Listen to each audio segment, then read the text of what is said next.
예, 가장 힘들 때, 자기 자리가 없을 때라는 제목으로 하나님 말씀 증거하도록 하겠습니다. 오늘 제목과 같습니다. 우리 인생을 살다 보면은 힘들 때가 있습니다. 가장 힘들 때가 언제입니까? 일이 많다. 일이 많은 게 뭐 힘듭니까? 오히려 재미있을 수도 있죠.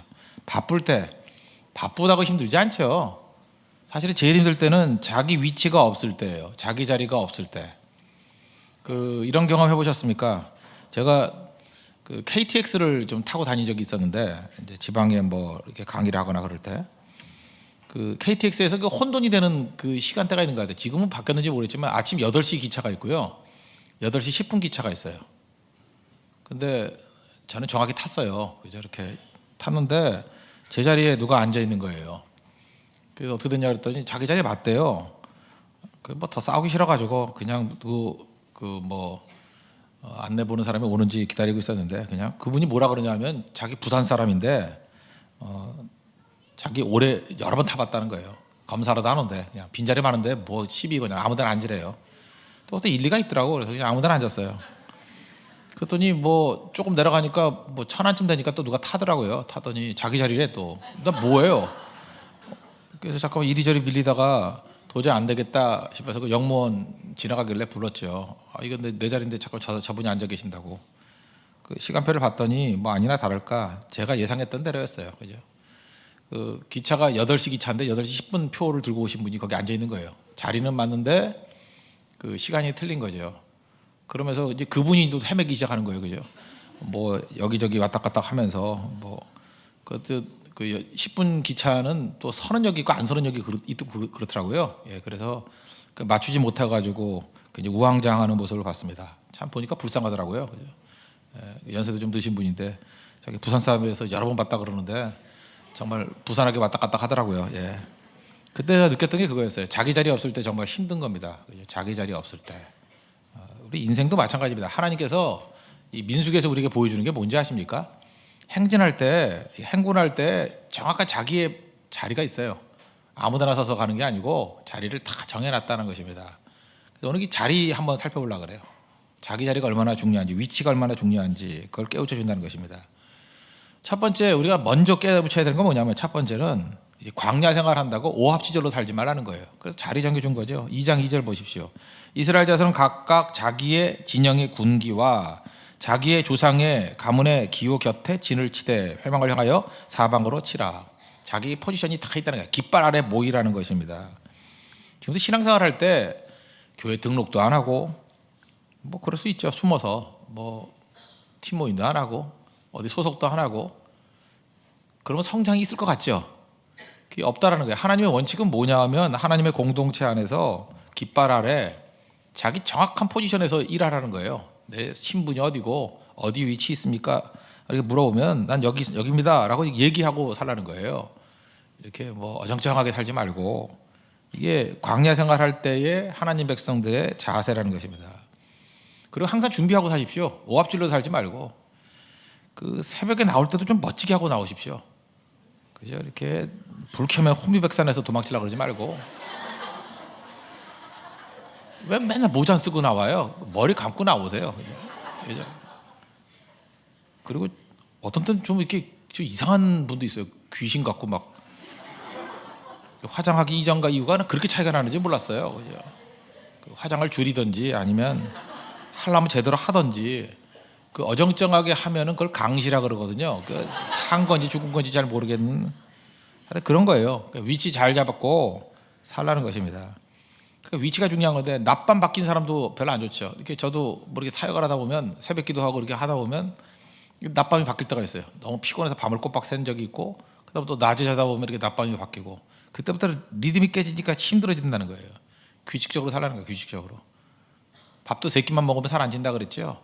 그러니까 더 먹어서 살찌는 거예요. 항상 3끼만 먹어보죠. 절대 살 안 쪄요. 저 해봤거든요. 3끼만 탁 먹으니까 살이 빠져요. 오히려 쓸데없는 살들이 빠져가지고.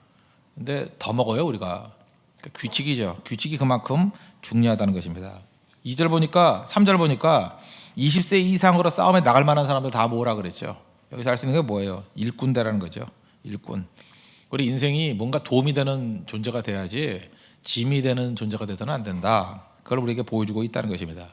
그리고 20세 이상 모이라 그랬는데 나이에 관계없이 열정적으로 뛸 수 있는 거죠. 특별히 그 육체적인 나이도 그런 것 같아요. 저는 이제 20대하고 사역을 많이 했었거든요.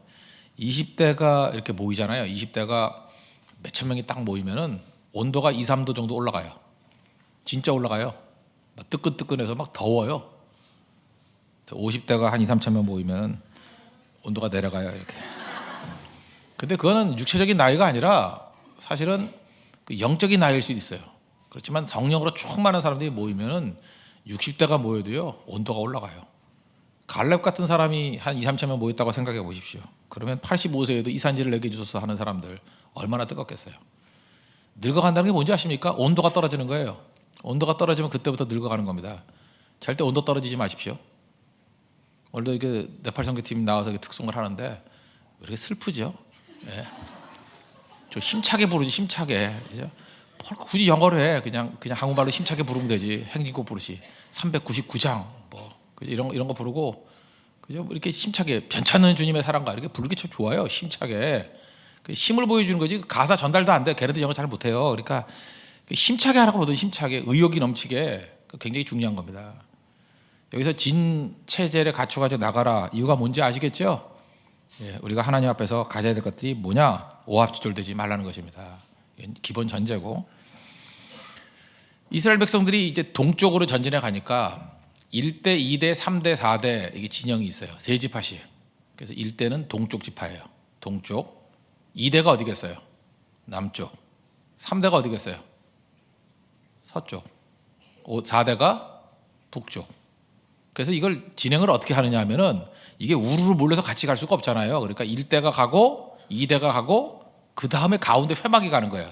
언약궤가 회막이 가고 그 다음에 서쪽에 있는 3대가 가고 4대가 가고 그러니까 앞에 그 동쪽 진, 남쪽 진 그 다음에 회막이 있고 서쪽 진, 북쪽 진 이렇게 쭉 나가는 순서가 있죠. 그래서 이렇게 사슬이 풀리듯이 슬쩍 풀려서 가고 또 머무르면 또 빙그로 돌아서 가지고 회막을 중심으로 이렇게 동서남북으로 진을 치는 거예요. 이해가 되십니까? 뭐 그림 그리면 금방 되는 건데 이것도 이해 못하면 사실 살 가치가 없습니다. 이제 금방 이해가 되겠죠? 예. 그렇게 진을 치는 거라고요. 그래서 행군할 때 그냥 가는 게 아니라는 것입니다. 근데 12지파의 이 동서남북진 이건 좀 외웠으면 좋겠어요. 우리 교회가 캠프 시스템 아니에요? 진 체제가 바로 이거거든요. 이거를 민수기를 할지 못하면 우리 교회 시스템을 이해할 수가 없다는 것입니다. 이 진 체제, 캠프 시스템이 여기서 나온 거예요. 먼저 1대는 동쪽 지파인데 동쪽 지파는 개척자들이에요. 맨 앞에 선봉에 서야 되는 거니까. 동쪽 지파는 이 지파도 외웠으면 좋겠어요. 이스라엘 백성들은 다 외워요. 그래서 우리도 외워야죠. 그러니까 이렇게 생각합니다. 당신 이수 할 때 그 당신이 영어로 유잖아요. 유이수 이렇게 외워요. 유이수, 유다, 이사갈, 스불론. 저는 그렇게 외웠어요. 그러니까 뭐 여러분들은 뭐 더 좋은 것이면 더 좋게 외워요. 유이수 이렇게 하면 돼요. 유다, 이사갈, 스불론. 2장 3절 보십시오. 동방 해 돋는 쪽에 진칠 자는 동쪽이죠. 그 진영별로 유다의 진영의 군기에 속한 자라. 유다가 있고 두 번째 5절 그 곁에 진칠 자는 이사갈 지파라. 유이수, 유다, 이사갈. 7절 그리고 스불론 지파라. 스불론, 유이수. 됐죠? 이 동쪽 지파가 전체적인 수를 볼 때 제일 많아요. 9절 보십시오. 유다 진영에 속한 군대로 계수된 군인의 총계는 18만 6,400명이라. 그들은 제 1대입니다. 1대로 행진할 것이다. 1대가 어디예요? 동쪽 지파.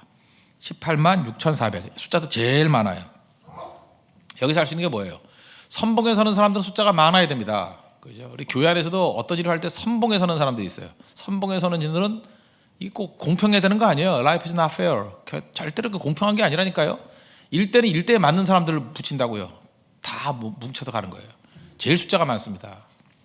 그리고 또 하나 공통점이 뭐냐면 여기 보세요. 유다 지파, 이사갈, 스불론. 엄마가 다 같아요. 누구죠? 레아 자손이에요. 엄마가 같다고 엄마가. 그러니까 마음이 일치가 되는 거죠. 분열이 없죠. 선봉에 사는 사람들은 잡종이 섞이면 안 된다고 생각합니다. 교회도 개척을 하다 보면요 어중이 떠중이 다 와요. 그래서 좀 시간이 필요합니다. 그래서 잡종들은 다 사라지고 그렇다가 순종이 모여 있나 뭐 이런 거 그죠? 이렇게 탄탄하게 하나됨을 이루는 과정이 필요한 거예요. 선봉에 서는 거기 때문에. 그래서 언제나입니다. 무슨 일을 하든지 이번 네팔 선교 갈 때도 마찬가지예요. 저 그룹 안에도 개척자적인 기질을 갖고 있는 사람이 있어요. 그런 사람끼리 똘똘 뭉쳐서 무슨 일을 이렇게 만들어 내야 돼요. 일대, 유이수, 유다, 이사갈, 스불론 이런 지파들이 있어야 된다는 것입니다. 특별히 유다 지파, 그 12아들에 대한 예언을 했을 때 창세기 49장 9절 그 야곱이 아들들 축복하죠. 유다에 대한 축복이 이거예요. 유다는 사자 새끼로다. 사자래 사자. 내 아들아 너는 움킨 것을 찢고 올라갔도다. 그가 엎드리고 웅크림이 수사자 같고 암사자 같으니 누가 그를 범할 수 있으랴. 사자 같은 성향이 있는 사람도 있어요. 절대 물러서지 않냐고 용맹하고 그런 사람이 선발로 서야 돼. 선발로. 사사기 1장에 보면은 그 여호수아가 죽은 다음에 이스라엘 백성들이 이제 하나님 앞에 묻죠. 누가 먼저 올라갈까요? 그랬더니 누가 먼저 올라가서 가나안 족속과 싸울까요? 하나님 뭐라 그래요? 유다가 올라갈지니라. 사사기 1장이죠. 이유가 뭐예요? 유다 지파는 용맹하기 때문에 그래요. 그래서 다 기질이 있습니다. 하나님께서 이렇게 유다 지파 같은 사람들, 여러분 웬만하면 유다 지파 되십시오. 선봉에 서는 사람들, 뭐든지 앞장서. 꼭 보면 그래요. 뭐 제일 먼저 선교도 등록하는 사람이 있고 싸울 때도 제일 먼저 나가는 사람이 있어요. 화면에 이제 2대 3대 이제 찌질이들이 있는데 이 사람들은 특징이 뭐냐면 눈치 보고 가. 누구 갔어? 맨날 명단 살피고. 누구 가면 가. 뭐 누구 안 가면 안 가. 종속 인생들 있죠. 종속 인생들. 근데 그것도 또 필요해요. 중간에 끼어서 있어야 되니까. 수루는 채워줘야 되니까. 좀 이따 2대 3대 얘기할게요. 거기도 또 필요해. 그런 사람들도 필요하지만 그 앞에 서선 망해요. 그러니까 유다 지파가 있다고. 유다 지파는 일 벌리는 사람이 일 벌리는 사람. 그죠? 은사가 다 달라요. 되게 유다 지파 같은 사람은 성질급한 사람이에요. 성질급해가지고 막 일을 만들어요. 막 일을 만들고 또 어떤 사람은 느긋해가지고 뒤치다커리 하는 사람이 있어요. 특별히 어디 뭐 여행을 간다 그러면 꼭 가족들도 보면 티켓 사는 애가 있어. 큰 딸이 티켓을 사. 걔는 뭐 정신없게 해서 익스피디아 들어가서 막 티켓 사요. 물어도 안 보고 부모한테 물어도 안 보고 막 사놔. 다 사놓고 돈 다 지불해놓고 그다음에 돈 어딨냐 그러면 나 돈 없어. 딴 사람들이 또 뛰어가지고 또 채우고. 그래서 결국은 가족 여행 가요. 아세요? 그러면서 꼭 그 막내는 그래요. 뭐 우리 뭐 오빠는 뭐 언니는 제대로 하는 일이 하나도 없어. 뭐 이런 사람도 있고. 그래서 이게 가족들도 보면은 일 벌리는 사람이 있고 수습하는 사람이 있고 이게 다 다르다는 것입니다. 이 수습만 하는 사람이 이게 다 모여 있으면요, 이 사람은 평생 계획만 세워요, 그죠? 뭐 어디 가자 계획 세우다가 결국 못해요 아무것도. 그래서 이게 유다 같은 사람이 꼭 있어야 됩니다. 이게 일을 만들어낼 줄 아는 사람들. 결정 못하는 사람 생각보다 되게 많습니다. 결정을 자기가 못해요. 우유부단해가지고. 그죠? 우유를 하도 많이 마셔가지고 우유부단해가지고 절대로. 웃기는 얘기 하나 해드릴까요? 이번 네팔 선교 가죠. 네팔 선교 가는 사람 가운데 한 7명 정도는 제가 결정해 줬어요. 그거 아세요? 얼마나 우유부단한지. 자기가 네팔 선교를 가야 되는지 안 가야 되는지를 몰라. 계속해서 갈등하는 거예요. 계속 오늘 간다, 내일 못 간다, 오늘 간다, 내일 못 간다. 그래서 내가 가 그랬어요. 그랬더니 가는 거예요. 알겠어요? 그런 게 참 중요하다고요. 결정을 못 내리는 사람이 있다니까요. 결정을 못 내리는 사람. 그런 사람도 분명히 있다는 것입니다.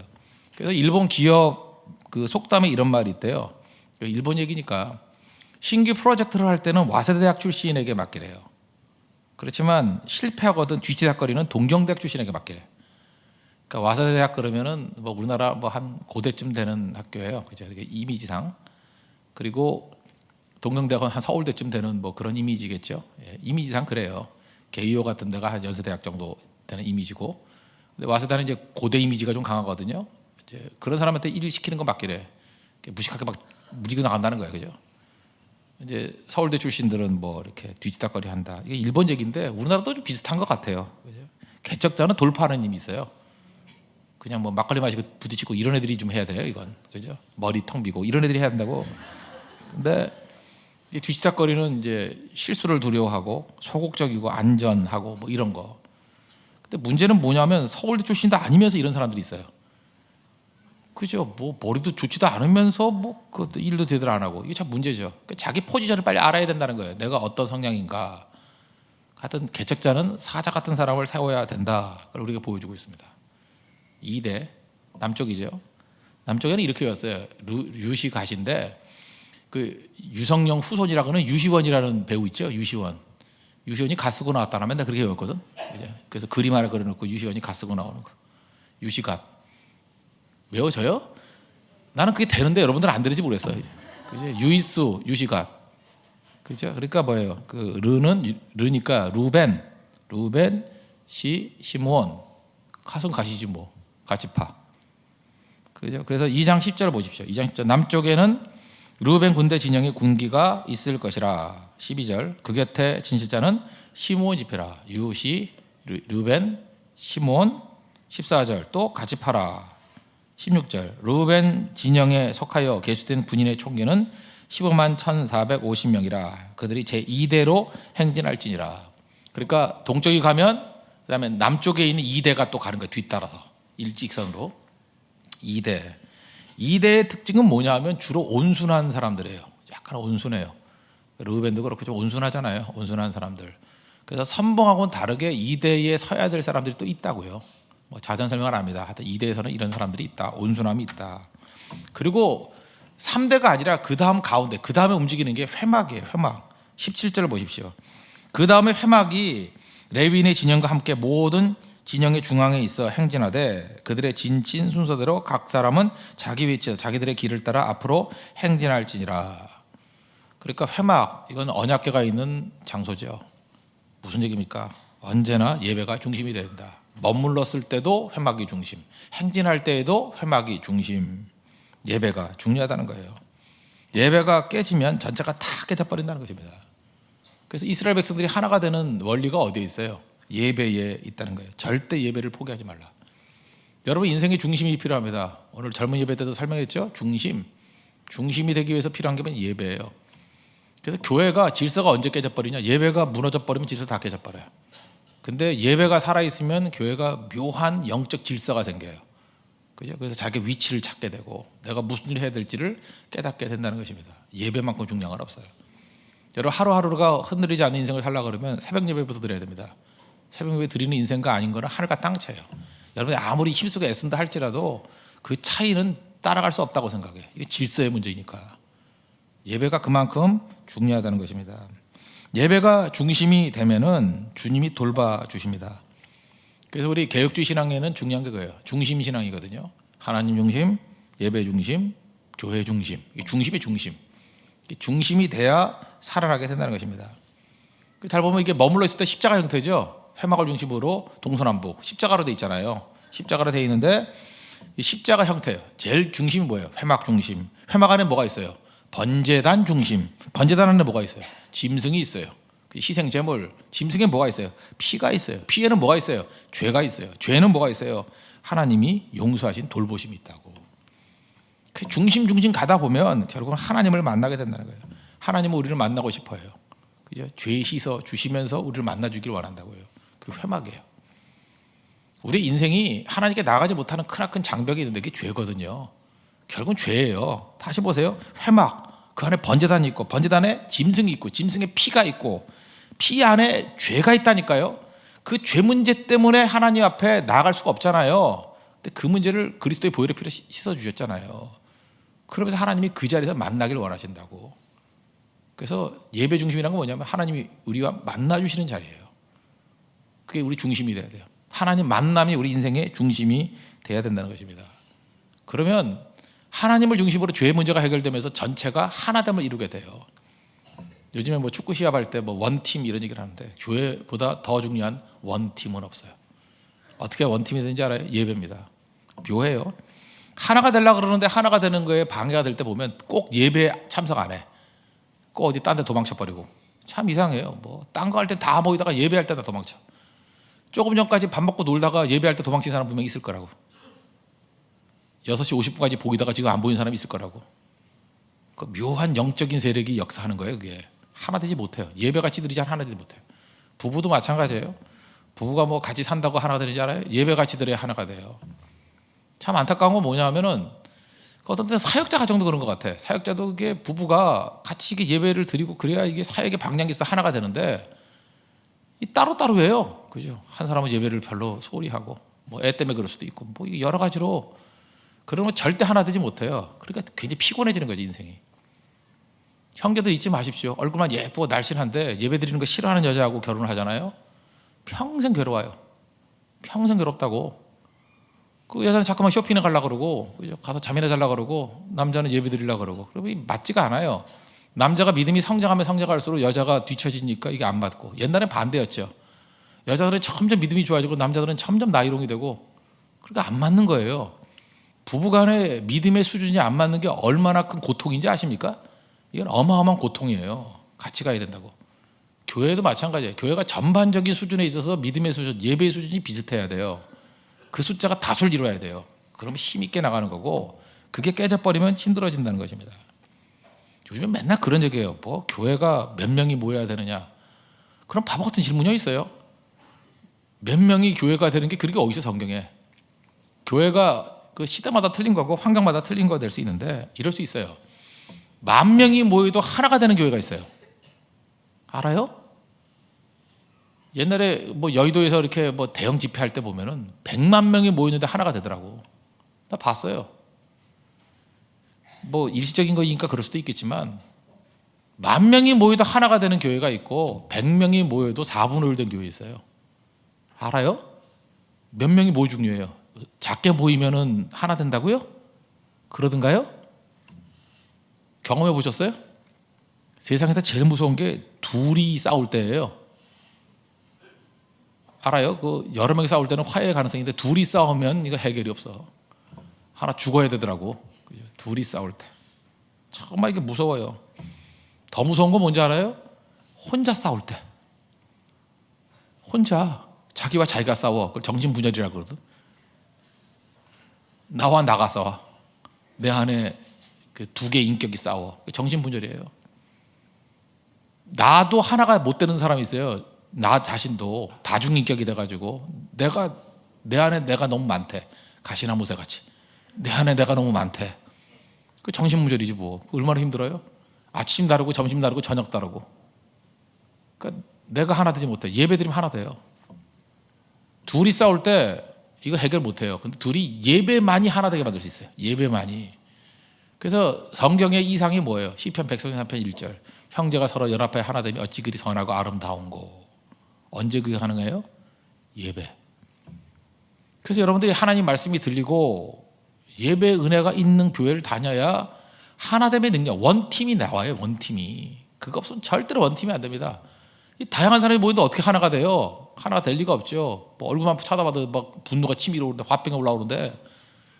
근데 그게 해결되는 길이 하나 있다니까요. 예배 드리면 하나 돼요. 가족이 하나 되는 게 예배입니다. 여러분, 사랑하는 사람과 함께 하는 일이 뭐냐? 같이 예배 드리는 거예요. 예배 드리지 않으면 절대 하나 되지 못해요. 예배만이 하나 되게 만드는 힘이 될 수 있다. 그걸 우리에게 보여주고 있다는 것입니다. 그래서 에베소서 4장 3절 보니까 평안에 매는 줄로 성령이 하나 되게 하신 것을 힘써 지키라. 잘 보세요. 이스라엘 백성들이 광야 생활 가운데 하나 되게 만드는 힘이 어디 있었어요? 노예들인데, 노예들은 4분의 1 되어 있잖아요. 예배 훈련이에요. 매일같이 예배 드리는 걸 통해 가지고 하나 되게 만들었다고요. 이스라엘 백성들이 전성기가 언제였습니까? 성전을 중심으로 예배할 때 하나가 됐죠. 예배가 무너지니까 나라는 다 박살이 나버린 거예요. 무너지게 되더라는 것입니다. 여러분이 생각하는 것보다 예배는요 100배, 1000배, 10,000배 중요합니다. 여러분 상상보다 예배가 어마어마하게 중요해요. 예배는 뭐 더 이상 과장할 수 없을 만큼 중요한 거예요. 예배 없으면 소망 없습니다. 어떤 사람이 똑똑하고 장래성이 있어 보인다, 뭐 별소리 다 해봐요. 근데 예배 안 드린다, 소망 없어요. 성경 그렇게 선언해요. 무슨 소망이 있어요 거기에? 소망 없어요. 결국은 4분의 1 돼버리고 절대 하나 되지 못합니다. 예배 없이는. 하나됨의 능력, 원팀이 될 수 있는 능력은 예배밖에 없다는 거예요. 그게 회막이에요. 예배를 통해서 전체가 하나가 될 수 있는 믿음의 신실한 종 되기를 바랍니다. 3대는 서쪽입니다. 서쪽에는 이걸 뭐 이게 누구 껴안는 걸 애무라 그러죠. 그 막내 아들이 베냐민인데, 베냐민이 불쌍하잖아요. 엄마 죽을 때 태어났으니까. 그래서 막내를 이렇게 애무해 준다. 그래서 애무배 이렇게 외우면 돼요. 저는 그게 외웠어요. 이렇게 안아준다. 베냐민을 안아준다. 그렇죠? 애무해 주는 베냐민 이렇게 외웠어요. 애무배, 에브라임, 므나세, 베냐민. 공통점 엄마가 같아요. 그러니까 일대가 엄마가 같죠. 동쪽 엄마가 같아요. 라헬. 서쪽 엄마가 같아요. 3대 다 라헬이에요. 요셉 집안이에요. 요셉, 에브라임, 므나세. 그다음 베냐민. 그 라헬이 낳은 아들들 아니에요. 하나됨을 이뤘다. 그래서 이건 맨 후방이 아니라 그 중간, 맨 뒤는 아니죠. 끝에서 세 번째, 이게 3대인데 그 18절 보십시오. 18절. 서쪽에는 에브라임의 군대의 진영에 군대가 있을 것이라. 20절. 그 곁에는 므낫세 지파가 있을 것이요. 에무. 22절. 또 베냐민 지파라. 에무베. 에무에 주는 베냐민. 24절. 에브라임 진영에 속하여 계수된 군인의 총계는 10만 8,100명이라. 그들은 제3대로 행진할지니라. 아시겠죠? 1대, 2대, 그 다음에 언약궤, 회막, 그 다음 3대. 이 세 번째 3대의 특징이 뭐냐면 이게 요셉 지파와 그 다음 베냐민 지파인데 이렇게 세 지파인데 여기 특징은 뭐냐 하면은 힘은 있는데 힘은 있어요. 힘은 있는데 눈치 보는 빤지리들이에요. 특별히 에브라임 지파가 그랬죠. 전쟁의 날에 도망쳐요. 그리고 사사기 같은 데 보세요. 뭐 전쟁할 때 슬쩍 빠졌다가 공치살 때 슬쩍 나와가지고 막 큰 소리 치고. 그래서 하나님이 제일 싫어하는 지파가 에브라임이었어요. 요셉은 참 훌륭했는데 아들들은 참 빌빌대가지고, 그죠? 그래서 교회에서도 보면은 이렇게 그 빤지리들을 한 3대쯤에 세우는 게 제일 좋아요. 아시겠어요? 맨 앞에 세워도 싸움이 안 되고 맨 뒤에 세우면 맨 뒤에 또 용맹해야 돼. 그것도 안 되고. 그래서 2대와 3대는 할 수 없지 뭐. 뺀지리는 3대. 목회에서 배운 게 많아요. 그죠? 뺀지리는 3대. 온순하고 이렇게 순둥이들은 2대. 용맹스러운 거. 최고 용맹은 1대. 그 다음 용맹은 4대. 이렇게 세워야 돼요. 왜냐하면 뒤에서도 공격할 수 있으니까. 그러면 문제가 없어요. 결국은 맨 선두가 중요하고 후방이 중요해. 가운데는 웬만하면 간다고. 웬만하면. 근데 이제 포지션을 잘못 줘가지고 빤지들을 선봉에 세워놓으면 진짜 힘들어지는 거죠. 예를 들어서 이런 거예요. 교회에서 뭐 장로님을 뽑는다든가 뭐 권사님들을 뽑는다 할 때 이런 빤지들을 뽑아놓으면 큰일 나요. 아시겠어요? 선봉에 서가지고 희생하고 죽을 수 있는 사자 같은 사람 뽑아놔야 돼. 그죠? 이게 중요한 거라고. 그 다음에 또 보좌할 수 있는 사람들이 중요하고. 여러분들 이거 굉장히 그 응용이 가능한 내용입니다. 그런 의미에서 여러분 민수기 2장 이거 잘 연구할 필요성이 있어요. 하나님이 예의주시한 거, 이 지파의 특성들하고 이 창세기 49장 뭐 이런 50장 이런 내용들을 살펴보면서 한번 보라고요. 어떤 배치가 맞는가. 하나님께서 여러분 기도하는 가운데 지혜를 주신다고 생각을 합니다. 그거 붙들어야 돼요. 마지막 4대 이건 또 두 번째 용맹이에요. 4대 북쪽인데 이건 마지막이니까 사람 죽으면 이렇게 뭐 납골당 집어넣잖아요. 그래서 는 다나한 납골당 이렇게 외웠어요. 다나한 납골당. 단, 아셀, 납달리. 다나한 납골당. 다시 보세요. 동쪽은 뭐라고요? 유이수. 됐죠? 유이수. 남쪽은 유시원이 갔었겠다. 유시갓. 그다음에 서쪽은 에무베. 에무 해주는 베냐민. 북쪽은 다나한 납골당. 다나아납. 나는 이렇게 해서 외웠거든요. 근데 뭐 잘 잊혀지지도 않아. 나는 잊으려고 해도 잊어지지가 않은데 여러분들은 뭐 잊어버리는 은사가 있겠죠? 예. 여러분 좋은 방법을 하는데 뭐 목사가 이렇게 외우니까 이렇게 같이 외우면 뭐 좋겠죠? 더 좋은 방법이 있어서 더 좋은 걸로 외우세요. 벌써 이렇게 네 개진 다 외웠죠? 마지막 북쪽은 뭐라고요? 다나한 납골당, 단지파, 아셀, 그 다음에 납달리. 여기도 내용 보세요. 25절. 북쪽에는 단 군대 진영의 군기가 있을 것이요. 27절. 그 곁에 진실자는 아셀 지파라. 29절. 또 납달리 지파라. 31절. 단의 진영에 속하여 계수함을 받은 군인의 총계는 15만 7,600명이라. 그들의 길을 따라 후대로 행진할지니라. 후대가 사실은 몇 대예요? 4대. 네 번째 대로 행진할지니라. 잘 보세요. 이 각 지파마다 아무데나 서는 거 아니에요. 하나님이 정확히 자리를 지켜놨죠. 그리고 시간이 지나서 죽고 또 새로운 자손이 태어나더라도 그 위치를 떠나지 않았어요. 그래서 이스라엘의 행군은요 질서 정해냈습니다. 지멋대로 가는 게 아니에요. 그러고 난 다음에 이게 동서남북으로 있다고 우르르 가는 것도 아니죠. 우르르 가면 안 돼요. 어디부터 출발해요? 1대 출발, 2대 출발, 언약궤 출발, 3대 출발, 4대 출발. 또 다른 말로 하면 동쪽 출발, 남쪽 출발, 가운데 출발, 서쪽, 마지막 북쪽.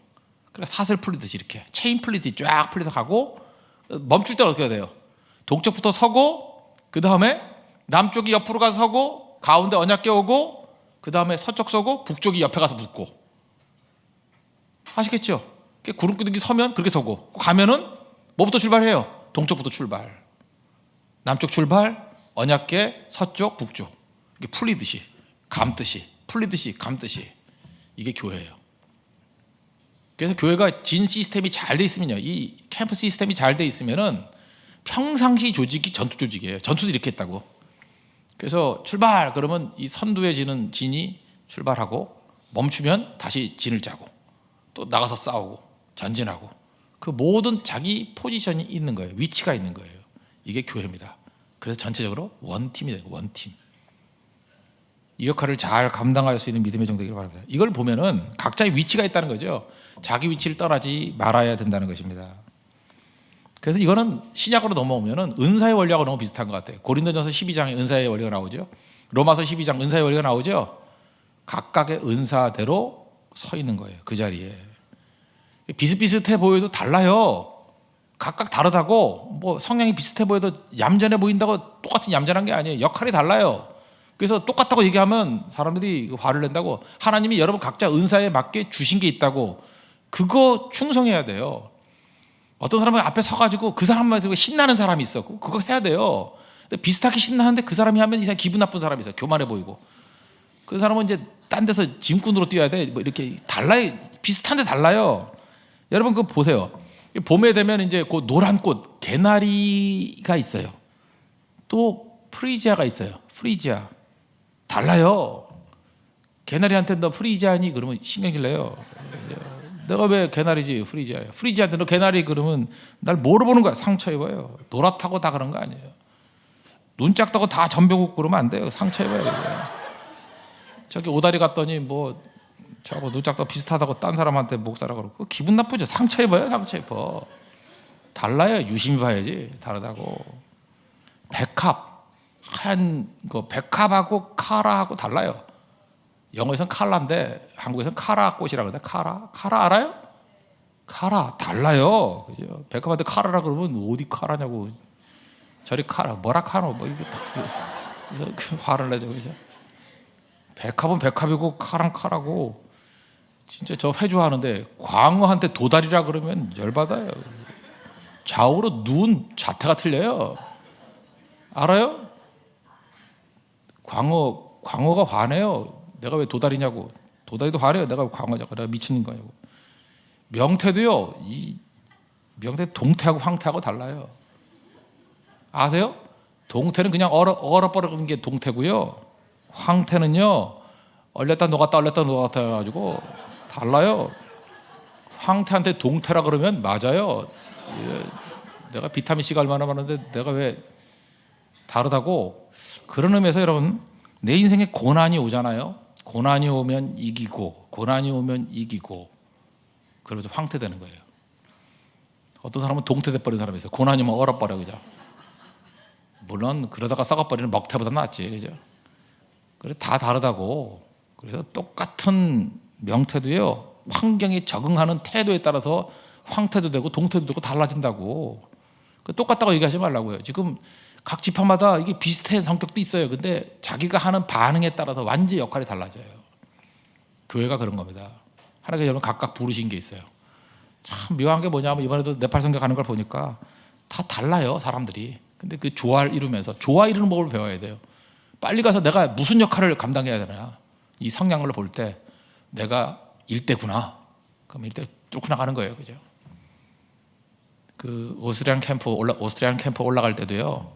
일대는 좀 힘 좋은 사람이 올라가야 돼. 길을 쫙 뚫어서. 일대가 속도거든. 올라가는 속도를 잡아주는 거예요. 그 다음에 맨 4대 이제 떨어진 사람들 이제 싸지머지고 올라가야 되는 사람도 필요해요. 그죠? 그리고 이제 어중이 떠중이들 2대 3대 이제 놔야죠. 눈치 보는 사람 뭐 힘들어 죽겠어 뭐 이런 여자들 있잖아요. 버리고 가버려야 돼요. 그러면 다 쫓아와요. 그래서 리더가 중요하다고. 이제 황 목사님 잘할지 모르겠어. 그 인정이 많아가지고 근데 막 버리고 가야 돼요. 그죠? 막 그런 것도 필요하고 또 둘이 떨어지면 또 하나 붙여가지고 그죠? 메기 같은 사람 하나 집어넣어가지고 못 살게 만들고 청어들이 흩어지게 만들고 되게 필요한 거라고. 그런 역할을 감당할 줄 알아야 된다는 것입니다. 4대 다시 한번 보십시오. 잘 보면 1대는 주로 용맹이에요.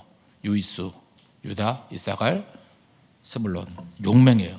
또 맨 4대 두 번째는 용맹이에요. 다나한, 납골 땅. 다나, 납, 단, 아셀, 납달리. 그죠? 그래서 하나님께서 왜 1대에 세우는지 4대에 세우는지 다 이유가 있어요. 특별히 맨 뒤에서 오는 적군들, 아말렉 같은 적군을 잘 막을 수 있는 힘, 그 되게 중요한 겁니다. 하나님께서 내게 그걸 맡겨주셔야 하는 거예요. 반면에 내가 온순하다 그러면 2대도 필요하죠. 언약궤 주변에 그죠? 보호해 주는 거, 그죠? 유시갓, 루벤, 시몬, 갓, 그것도 필요하다는 거예요. 온순한 거, 빤질이 할 수 없죠. 그죠? 맨 뒤에도 아니고 뭐도 아니고. 사실 그렇지만 이 사람들도 또 뭐 하나의 역할을 감당하는 거 아닙니까? 3대 에브라임, 므낫세, 베냐민. 애무 받는 베냐민, 애무해 주는 베냐민. 다 역할이 필요하다는 것입니다. 저는 그 민수기 2장의 말씀을 통해서 우리에게 주시는 이 메시지 좀 붙었으면 좋겠어요. 오합질로 살지 말자. 그리고 하나님께서 우리에게 각각 위치를 주셨죠. 선봉해 주신 사람들, 개척자의 역할을 주신 사람들, 역할 잘 감당해야 됩니다. 근데 그 사람들이 뚫어놓으면 또 뒤집어버리 하는 게 뭐예요? 온순해 보이는, 그죠? 그 유시갓 이런 사람들이 또 마무리를 쳐야 되는 거고, 또 빤지리 같이 보이는 사람들 할지라도 밀려서 가는 거예요. 뒤에서 밀려서, 그죠? 이 사람들도 역할을 감당하는 거고, 그 다음 욕망의 사람들이 맨 뒤에서 역할을 또 감당하는 것들이 분명히 있다는 것입니다. 그래서 원팀이 되는 거예요. 하나가 될 수 있는 길은 예배밖에 없다는 거. 예배를 통해서 하나됨을 이룰 수 있는 믿음의 신실한 종 되기를 바랍니다. 그래서 우리 광야 생활을 할 때 홀로 가는 거 아닙니다. 함께 가는 거라는 거예요. 함께 힘을 합쳐서 승리를 이룰 수 있는 믿음의 종 되기를 바랍니다. 자리에서 일어나겠습니다. 광야를 지나며 찬양하겠습니다.